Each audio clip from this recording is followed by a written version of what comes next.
So, మీరు ఇట్లా IT job quit చేసి, నేను ఇట్లా మెహందీ స్టార్ట్ చేద్దాం అనుకున్నప్పుడు మీ అవును. ఫ్యామిలీ సపోర్ట్ ఎలా ఉంది?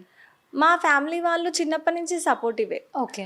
అంటే లైక్ మా అమ్మ, నాన్న నేను హ్మ్. ఏది చేసినా గానీ వాళ్ళకి నచ్చుద్ది. ఓకే. సో, ఫ్యామిలీ నుంచెల్లి సపోర్ట్ 100% ఉంది నాకు. నైస్. నైస్. యూజువల్లీ చాలా మంది సపోర్ట్ చేయరు. ఆ ఫీల్డ్ అవును. ఎందుకు ఇంత మంచి ఇన్‌కమ్ కానీ ఉంది గదా అని. చెప్పాలంటే వాళ్ళకన్నా నేనెక్కువ ఆలోచించాను. IT okay. జాబ్‌ని వదిలేయాలంటే. ఎందుకంటే మనము అన్ని సంవత్సరాలు చదువుకొని, అంత అవును. కష్టపడి జాబ్ చేసి, ఆ హ్మ్. జాబ్‌ని మనం వదిలేసి, ఇది స్టార్ట్ చేయడం అనేది లైక్ మన మనసుకే ఒప్పదు. ట్రూ. అట్లా అవును. నేను చాలా మంత్స్ ఆలోచించా దాని గురించి. అంటే నేను దీన్ని వదిలేయాలా? వద్దా? అంటే డబ్బుల గురించి కాదక్కడ హ్మ్. ఆలోచించింది.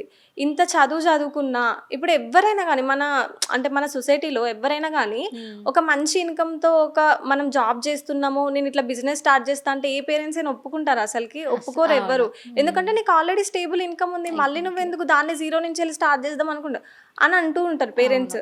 కానీ మా పేరెంట్స్ అలా ఎప్పుడు అనలేదు. ఓకే. అంటే నాకు గూడా ఎట్లా అయిపోయిందంటే లైఫ్‌లో ఇంకా ఏదో ఒకటి చూజ్ చేసుకోవాలనే సిట్యుయేషన్ వచ్చింది. నాకు హ్మ్. ఐటీ జాబ్‌లో కొంచెం ప్రెషర్, స్ట్రెస్ చాలా ఎక్కువైపోయాయన్నమాట. ఓకే. సో, అవన్నీ గూడా ఇంక నేను తట్టుకోలేను. ఇంక నేను ఎడ్జ్‌కొచ్చేసిన అన్న ఫీలింగ్‌లో ఉన్నప్పుడే నేను దాన్ని రిజైన్ చేసేసాను. Got it. గాట్ అట్లా. ఇట్. So, okay. అలా అయింది. గుడ్. మంచిగా ఐటీ జాబ్ గూడా నాకు అలానే ఉండి, మెహందీ గూడా అలానే వేసుకుంటూ ఉంటే ఈరోజు మేబీ ఇక్కడికొచ్చేదాన్ని గాదు గావచ్చు. అవును. అట్లా.